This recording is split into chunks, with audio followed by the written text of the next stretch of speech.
네, 제25회 부산국제영화제를 찾아주셔서 감사합니다. Welcome to the 25th Busan International Film Festival.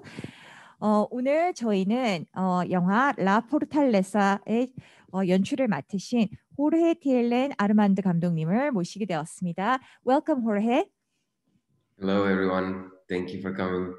안녕하세요 여러분이라고 하는데요. 예, 한번 손을 좀 흔들어 주시겠어요? 감독님이 잘 안 보이실 것 같아서 they're waving their hands to show you that we're here. 네, 이 영화는 제가 올해 먼저 제 소개부터 하겠습니다. 저는 부산국제영화제 프로그래머 박가은이고요. 예, 올해 제가 선정한 작품 중에서 사실 가장 먼저 선정한 작품입니다. 1월 달에 그 로테르담 영화제에 초청된 작품이어서 그때만 해도 이런 코로나 사태라든가 이런 것에 대해서 전혀 모를 때였고요. 가장 먼저 본 영화라서 그 이후에 다른 작품을 뭐 선정하거나 볼 때마다 이 영화를 자꾸 돌아오게 되는 거예요. 이 영화가 약간 기준 영화가 되었었고요. 저에게는 볼 때마다 그리고 저게 저런 거였나 하는 장면들도 있어서 사실 많은 것들이 이제 질문을 통해서 감독님과의 대화를 통해서 좀 이해될 수 있는 부분들이 더 많지 않을까라는 기대감을 갖고 일단은 그 제목에 대한 질문부터 먼저 좀 시작하도록 하겠습니다. 사실 저에게 좀 개인적으로 고민이기도 했었고 라 포르탈레사라는 제목이 이게 스페인어인데요. 예, 영어 한국말로 번역을 하자면 강함, 이라는 뜻이 될 수도 있고 육체적인 강함일 수도 있고요. 신체적인 것이 아니라 정신적인 강인함이라는 뜻도 있고요. 또 한편으로는 요새라는 뜻도 있습니다. 그래서 일단은 감독님께 어느 것인지 혹은 셋 다인지 한번 여쭤보도록 하겠습니다. Hello, welcome, Jorge. Thank you for joining us today, and I hope you're not up too early. Are you okay? Yes, well, it's early, but I'm okay. Okay, so we will start out with a question about the title of this film, La Fortaleza, because I couldn't find an exact word, Korean word for it, because it has multiple meanings in Spanish. You know, it could mean force, like power of strength of the body, but it could also mean a mental fortitude, I guess you could say. And then also it could be a fortress, whether it's a real fortress or also sort of a mental meaning. And I was wondering which meaning that you chose, or maybe which meaning you would like the audience to interpret from your film. Right. Well, I precisely like the dual meaning of the internal strength, the fortitude, because I think that that's what the character is looking for, and that's what I was looking for when I decided to make this film. But at the same time, my father is also building himself a fortress in this film. You know, the fortress is the last refuge, and he goes to this last refuge to stay away from all the dangers from outside. And the Amazon, in a way, is the last refuge of Venezuela, of the world, and it's also the fortaleza, the fortitude, the strength of Venezuela. Should I stop for translation? Yes, it's okay. Yeah. 저기 사실상 이 제목에서 그 포르탈레사라는 단어 자체가 갖고 있는 다중적인 의미를 저는 굉장히 좋아했습니다. 그래서 이 제목을 선택했고요. 물론 그 정신적인 내면의 어떤 강인함, 캐릭터에게도 요구되는 것이고, 그리고 저는 저 스스로에게도 그런 것을 요구를 했던 것인데, 그런 의미도 있었지만 또 한편으로는 그 로케라는 주인공, 감독님의 아버님이 직접 연기를 하셨습니다. 예, 그 아버님의 그 로케라는 주인공이 어떻게 보자면 이 요새를 짓죠. 정글 속으로 들어가서. 근데 이 요새를 그러니까 정글 속으로 들어감으로 인해서 세상의 위험으로부터 벗어나고자 하는 의도를 갖고 들어갔지만, 또 한편으로는 그 베네수엘라에서 그리고 전 세계적으로 봤을 때에도 이 아마존이라는 지역은 어떻게 보면 최후의 보루인 것이죠. 어떻게 보면 지구상의 지구의 안전을 지킬 수 있는 그 어떤 환경적인 측면에서도 그렇고, 그래서 이 로케 개인에게도 그리고 베네수엘라에게도 최후의 보루라는 의미로서 요새라는 뜻도 갖고 있습니다. Jorge, you can go ahead. Okay, no, that's all I was going to say about the title. I mean, there's also there's more. You know, the mountains that you see in this film that are square, they look like fortalezas, you know, like fortress. Um, and yes, this character, he's looking for that internal strength, no, but also for a fortress. So that was the perfect title for the film, I thought. 네, 그리고 뭐 말이 나와서 말인데 그 영화 속에서 그 산을 보시면 마치 이렇게 요새처럼 그 주변을 둘러싸고 있는 것처럼 보이고요. 그 어쨌거나 주인공이 그 내면의 강인함뿐만 아니라 또 한편으로는 요새를 단단히 쌓아올리고자 하는 마음을 이 작품 제목을 통해서 표현을 했습니다. 마침 감독님께서 어쨌든 아버지 얘기를 하셨으니까 예, 이 질문을 하지 않을 수가 없네요. 예, 굉장히 많은 분들이 궁금해하시는데 we have a question about your father, who is the protagonist of this film. Should I call him Jorge too, or how do you say Roque? You can call him father. 아버지의 이름도 그 호르헤 라는 이름을 똑같이 쓰고 계셔서 예, 일단은 father이라고 별도로 지칭을 하도록 하겠고요. 아버지의 실제 이야기라고 하시니까 예, 어떤 관계인지 그리고 어느 정도 사실에 기반을 하고 있는지 아버지와 촬영하면서 힘들었던 장면은 무엇이는지라고 궁금해하셔서 아버님에 대해서 좀 여쭤보도록 하겠습니다. The relationship between your father and you. I believe a lot of this film is based on your relationship, but it's not, well, some of it might be derived from a true story, but the overall story, I believe, is not really something that may have happened or not have happened between you and your father. So we are wondering, what is the relationship between your father and you, and how much of this is true or untrue, and he went through a lot of difficult scenes. And how was it filming the film with him? Okay, well, a lot of it is true. My father is not an actor. He had a minor role in my first film, La Soledad, before, and that's it. My father is really an alcoholic. He also in the 90s he built a tourist camp in the Amazon jungle, which failed and was abandoned because of the economic crisis in Venezuela. And he built that tourist camp with Johnny, the very Johnny that you see in the film. And after the tourist camp failed, my father stayed in the Amazon jungle with Johnny and other people to do this clandestine gold mining. And that took him down a path of violence and more consumption of drugs and alcohol.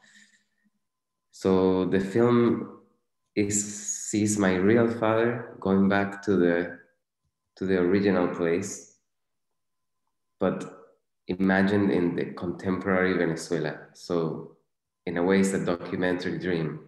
What would happen if my real father returned to the Amazon today? I will stop for translation. 네, 사실 이 영화에서 많은 것은 사실에 기반을 하고 있는 것입니다. 아버지는 그 제 전작인 라 솔리튜드, 그러니까 이게 더 솔리튜드, 라 솔레다드, 그러니까 영어 제목이 더 솔리튜드라는 영화인데요. 이 작품에서 조연으로만 잠깐 나오셨고 실제로 뭐 전문 배우는 아닙니다. 그런데 정말 놀라운 연기력을 보여주고 계시죠. 여기서 실제로 본인이 알코올 중독자이기도 했습니다. 그리고 1990년대에 그 아마존 정글에서 그 관광객을 위한 캠프를 지었었습니다. 그 캠프를 그 영화 속에 등장하는 요니와 함께 지었고요. 그리고 이게 근데 그 베네수엘라의 경제 위기로 인해서 문을 닫게 되었습니다. 그래서 사업이 망한 거죠. 그래서 사업이 망하고 나서 이제 다른 살 길을 찾기 위해서 뭐 굳이 아마존 정글을 떠나지 않고 거기 남아서 영화 속에서 보는 것처럼 이제 불법으로 금을 채광하기 시작했습니다. 근데 이 불법으로 진행되는 것들이나 이런 것들은 항상 이 사람의 그 멘탈에 많은 영향을 미치기 때문에 결국에는 또 약물이라던가 아니면 알코올에 의존할 수밖에 없었고 이게 점점 심해진 상황이었습니다. 영화 속의 배경은 지금 현대로 옮겨져 있습니다. 그러니까 저는 어떻게 보자면 약간 다큐멘터리적이기도 하지만 또 한편으로는 굉장히 꿈과 같은 어떤 그런 영화를 만들고 싶었는데요. 만약에 나의 아버지가 그 90년대가 아닌 현재 이 아마존 정글로 가서 그 과거에 겪었던 그 일을 지금 현대 배경 속에 넣는다면 어떤 모습일까라는 것을 상상하고 영화를 만들게 되었습니다. Okay. So in a way, the film happens in three planes or three different layers. You know, there is the present with my father, with my real father, and his real relationship with Johnny, and his real problems in relation to addiction. But there's also the past, you know, of what happened and that what inspired the story, and there is the future or the fiction of my father, of what I imagine what would happen if my father went back to this scenario in today, you know, and all of those three things are combining to make the film. And of course, you know, there was never a burning house, and there was never my father never killed his friend, so there's obviously many fictional elements. And the work with him was extremely challenging. We worked with an acting coach for several months before the film.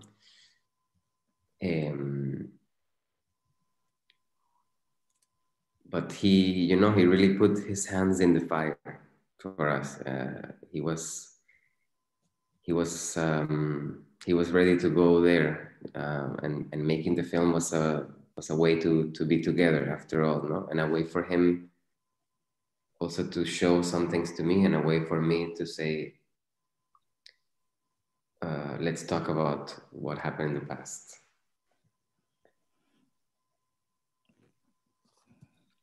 네, 굉장히 굉장히 솔직한 답변이기도 한데요. 예, 그래서 이 영화 속에서는 그 세 개의 층이 있는 셈인데요. 하나는 그 과거에 아버지와 그리고 아버지의 친구인 요니 사이에 실제로 있었던 일, 그리고 아버지가 알코올 중독으로 인해서 겪었던 여러 가지 문제들이라는 과거에 벌어졌던 일, 아니죠, 현재에 벌어지고 있는 일, 그리고 과거에 그들 사이에 있었던 역사라든가 여러 가지 그 지금 영화 속에서 보신 그 캠프, 그 집을 짓고 뭐 이렇게 하는 장면들, 그런 것들, 그리고 또 한편으로는 그러니까 벌어지지 않은 일이고 어떻게 보면 꿈꾸는 것이기도 하고 미래의 모습이라고 바라는 것이라는 것들도 같이 섞여 있고요.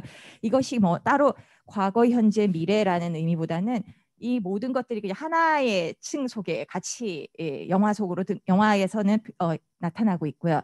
물론 여기에는 이제 사실이 아닌 것도 많습니다. 예를 들자면 집을 뭐 불태우는 장면이라던가 아니면 친구를 죽이는 장면이라든가 이런 것은 사실이 아닙니다. 미리 말씀드리자면 그 아버지께서 전문 연기자가 아니었기 때문에 함께 일하는 것이 결코 쉽지는 않았었고요. 저희는 전문 연기 코치를 좀 붙여서 몇 달 동안 아버지를 트레이닝을 시켰는데 아버지께서는 정말 이 도전에 맞설 준비가 돼 있으셨고요. 그리고 저희가 오랜 세월 동안 떨어져서 지냈는데 이 작품을 통해서 함께 아버지와 내가 함께 뭔가를 만들어낼 수 있다는 것이 굉장히 좋았고요. 그리고 우리의 과거와 현재, 미래에 대해서 진솔하게 얘기할 수 있는 그런 작품이었다고 생각합니다. 네, 그러면 네. 네, 저도 이게 조금 궁금하긴 했었는데요. 예, there's a scene, 박쥐 얘기입니다. 예, there's a scene where Roque spits out a bat at the early part. I think it seems fantasy, but also it feels very real because of the shocking factor, I think. And is there a special meaning why a reason why you showed a bat in that scene? Well, I had a dream. So I broke up with this ex-girlfriend before I made the film, and I had a dream that she was. I had a pimple in the back of my neck here, and in the dream that she was behind me and was squeezing my neck, and eventually this black thing came out and ran down my arm, and I killed it like this, and this black thing fell on the floor, and I woke up, you know? And this dream was staying with me, you know? And I decided to put it in the film in the form of a bat. I don't know why. My father told me stories about getting bit with bats in the middle of the night in the jungle and waking up completely covered in blood, like in the scene where the house after it has burned. So I decided to put it in the film, and many people have given it its own meaning. So I would be very curious to know what it means for you, the bat. 네, 사실 제가 이 영화를 찍기 전에 여자친구와 헤어졌습니다. 그래서 여자친구를 헤어지고 나서 꿈을 꿨는데요. 이 꿈 속에서 제 목 뒤에 뭔가가 이렇게 찌르고 있는 상황을 계속 느꼈어요. 근데 그게 이제 여자친구가 나의 목을 조르고 있는 거였죠. 예, 그래서 계속해서 이렇게 막 떨어지라고 이렇게 막 손짓을 하면서 했는데 나의 팔을 휘감아서 이렇게 계속 억지로 이렇게 쳐내서 그걸 억지로 죽이는 상황에서 깼습니다. 근데 이 깨고 나서 야, 이런 황당한 꿈이 있나 하면서도 이상하게 이 꿈이 계속 생각이 나는 거예요. 예, 그래서 이것이 이제 이 영화를 만들 때 이 장면 속에서 이제 박쥐라는 모습으로 형상화가 되었는데요. 이게 왜 하필이면 박쥐인가에 대해서는 특별한 어떤 상징적인 의미가 있다기보다는 저희 아버지께서 저한테 어렸을 때 그 정글 속에서 박쥐한테 물리면 안 된다 뭐 이런 약간 좀 무서운 얘기들을 좀 많이 해주셔갖고 그게 굉장히 오랫동안 기억에 남은 것 같고요. 예, 한국 관객들은 이 박쥐가 등장하는 것이 어떤 의미가 있는지 혹은 어떻게 받아들이셨는지 오히려 저는 역으로 궁금하기는 합니다. Okay, so I will ask if anybody has any more ideas about the bat, and if I get any answers through the chatting room, I will let you know. My cousin said it was the coronavirus. 아, yes.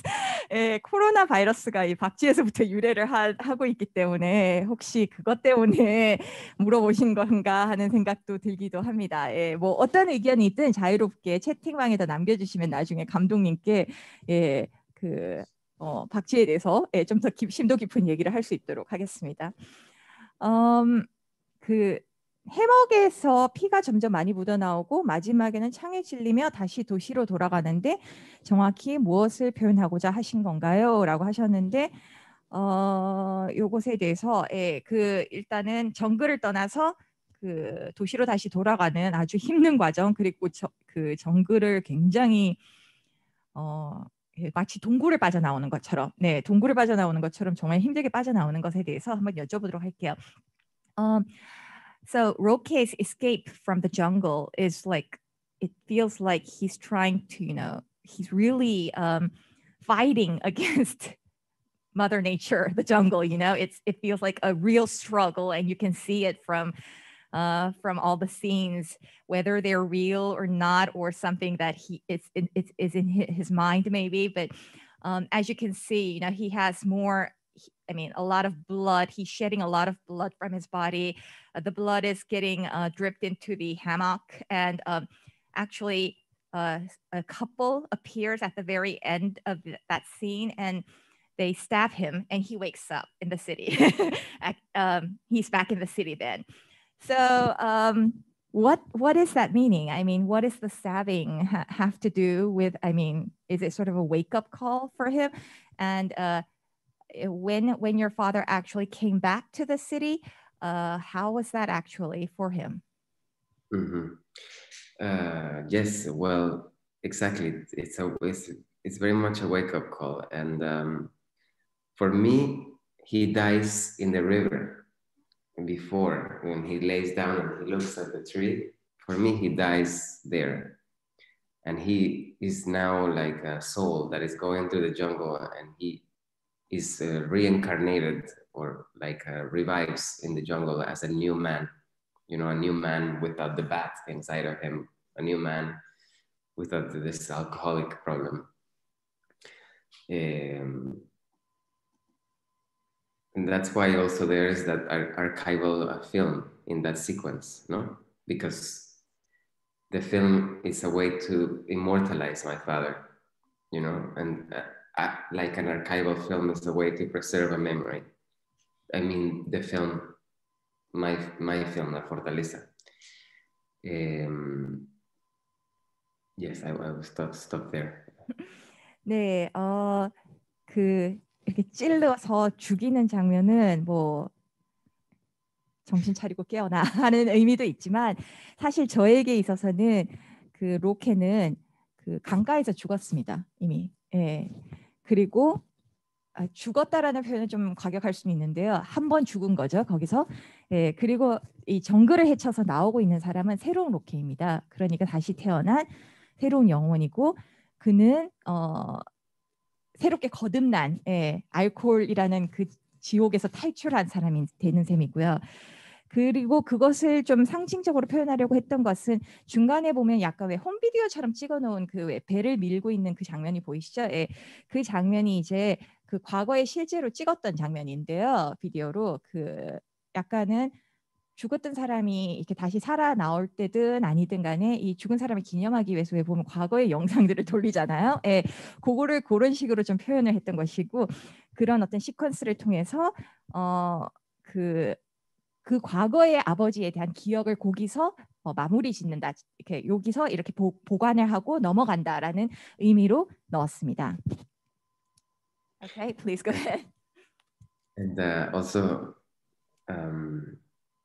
that scene in the jungle was very tough, you know, because we were very deep in the jungle with boots, you know, that were very tall. And, you know, he was doing this kind of for real, you know, he's crawling there and with the branches and those bugs that he eats them for real, you know. Those are termites and they taste like mint. And then coming back to the city for all of us was a weird thing because we've been in the jungle for something like 5 months or something between the pre-production and the shooting.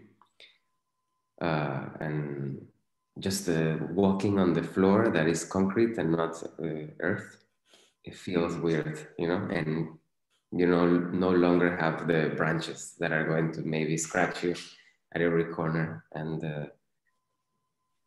you feel kind of nervous, you know. There's cars and noise, and you know, you don't no longer have that piece of the jungle and that rhythm of the birds singing at the same time, the cicadas coming at the same time in the afternoon, and the quiet, you know, in the midday. 예. 그리고 뭐 그 정글에서의 촬영 경험에 대해서 좀 얘기를 하자면 정말 힘들었어요. 예. 왜냐하면 저희는 부츠를 신고 있고 이 무더위와 싸워야 했고 그리고 아버지는 연기를 진짜 다 하셨어요. 예. 막 기어다니고 막 그 나뭇가지에 찔리고 벌레 먹는 장면도 진짜로 먹었습니다. 예. 그 벌레는 먹으면 민트 맛이 난다고 하네요. 예. 그렇게 5개월 정도를 그 정글에서 보내고 나서 도시로 돌아왔더니 이제 그 후반 작업을 진행하고 이러고 있는 중에 도시에 있는 것 자체만으로도 너무 생경한 거예요. 그러니까 이 콘크리트 바닥을 걷는 그 바닥 밑에 이 흙이 있지 않고 콘크리트가 있다는 것만으로도 너무 생경한 느낌이었고, 그리고 뭐 갑자기 여기저기서 가지 같은 것이 나타나서 나를 찌를 것이다라는 느낌도 없지만, 또 한편으로는 뭐 자동차 소리라든가 소음이라든가 어디서 뭐가 튀어나올지 모른다는 것은 또 반대로 거꾸로 도시도 오히려 불안감을 주는 것이었고요. 그래서 어떤 자연이 주는 평화로움이라든가 리듬감이나 이런 것들이 없는 곳으로 돌아와서 도시에서 촬영을 하게 되었습니다. Okay. So at the end, 요 어느 눈물 얘기하시는 거예요? 로케의 눈물 얘기하시는 거예요? 혹시 요 질문을 하신 분이? 네. At the end, Roque sort of breaks down and he cries.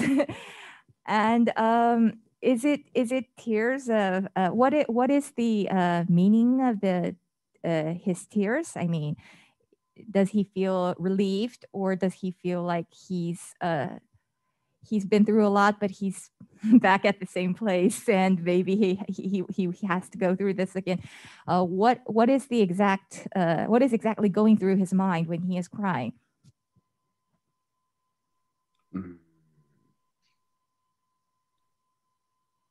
He's alone, you know, and he did all of this, you know, to make a movie with his son, the one that is in Canada. And at the end of the day, his son was not there to see it, you know. Yeah, it's the layer of the correspondence that exists between people in Venezuela and the people that are outside. This question of because he's not in touch with the family, and he's not in touch with he can only be in touch with his son via telephone. So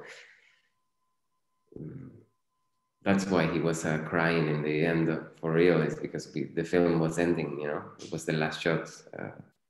And so we didn't want the movie to end. 네, 외로웠기 때문이겠죠. 아버지는 마지막에 결국에는 혼자 남겨졌는데요. 그 아버지는 아버지의 부모님과의 관계도 끊어진 상태고요. 그리고 그냥 아들과 영화를 한번 찍어보고 싶어서 찍게 되었는데, 실제로 그 장면이 저희 마지막 촬영신이었습니다. 더 이상 함께 있지 않고 더 이상 앞으로 함께 있을 수 없다라는 그런 것에 대한 진짜 눈물이었던 것 같고요. 그 아버지는 베네수엘라에 혼자 남겨지고, 그리고 저는 이제 캐나다로 떠나서 다시 또 각자의 인생을 살아가야 되는 것에 대한 어떤 모든 것이 끝난 것에 대한 어떤 그리움, 앞으로 있을 그리움에 대한 눈물이 아닌가 하는 생각이 듭니다. I know that you've been away from Venezuela for quite a while, and it's very interesting how you're going back to your home country to shoot films. When it would be actually maybe easier to shoot films outside of your country. And for today's last question, I would like to ask, how is the status of film production in Venezuela? And as a Venezuelan filmmaker, are you planning to make future films in Venezuela as well, or do you have any other future plans as well? I would like to translate this question into Korean first. 네, 오늘 마지막 질문은 감독님께 감독님이 베네수엘라 출신이긴 하지만 몇 차례 언급이 된 것처럼 베네수엘라가 아닌 그 캐나다에 살고 계시고, 현재는 지금 유럽에서 지금 장기 체류하고 계시는데요. 그럼에도 불구하고 영화를 계속 베네수엘라에서 제작을 하고 계시다는 것이 굉장히 좀 어떻게 보자면 우리 입장에서 보면 조금 흥미로운 지점이기도 합니다. 베네수엘라로 가서 베네수엘라 이야기를 하고 있다는 것. 그래서 앞으로의 계획은 어떻게 되는지, 그리고 어떤 생각들을 갖고 계시는지, 베네수엘라의 영화 만드는 것에 대해서 앞으로 어떤 계획들을 갖고 계신지 여쭤보게 됐습니다. Okay, Jorge? Yes, well, of course, making movies in Venezuela is very difficult because of the economic crisis and the political situation, everything is so uncertain, and doing anything is difficult, you know.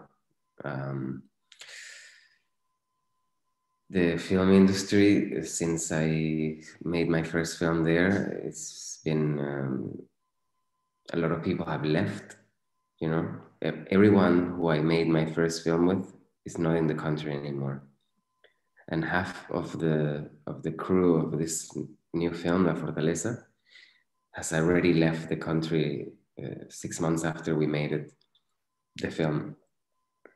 They go to look for better opportunities, or not better opportunities, a chance for a decent life, you know, because the situation in Venezuela, without with electricity being cut in your house for sometimes up to 6 hours a day. Same with the water. And right now, people cannot put gasoline in a country that has the biggest oil reserves in the world. We have no gasoline. The sense of danger in the street, the fact that a university professor with a PhD is making $3 a month when a kilo of cheese is $6 to buy a kilo of cheese. So the situation in Venezuela is apocalyptic.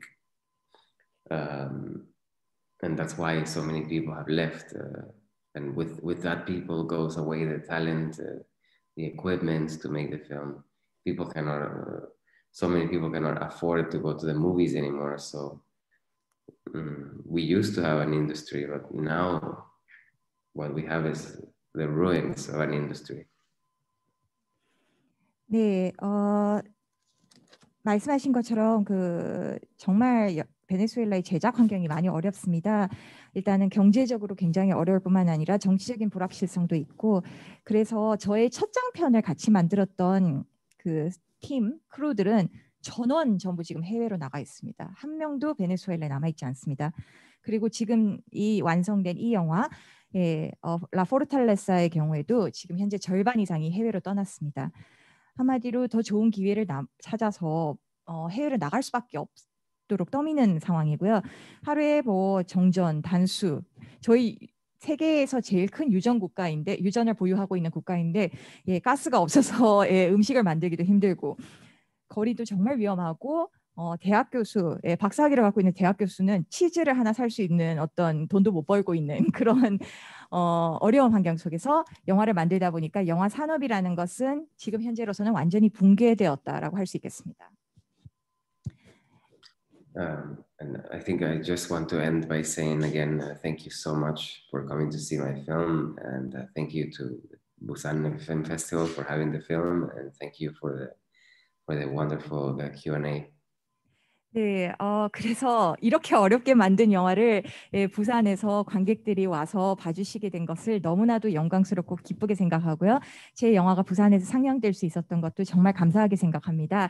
And we look forward to seeing your next film as well. I mean, I know the situation is tough, but yes, we hope you keep strong and look forward to your next film.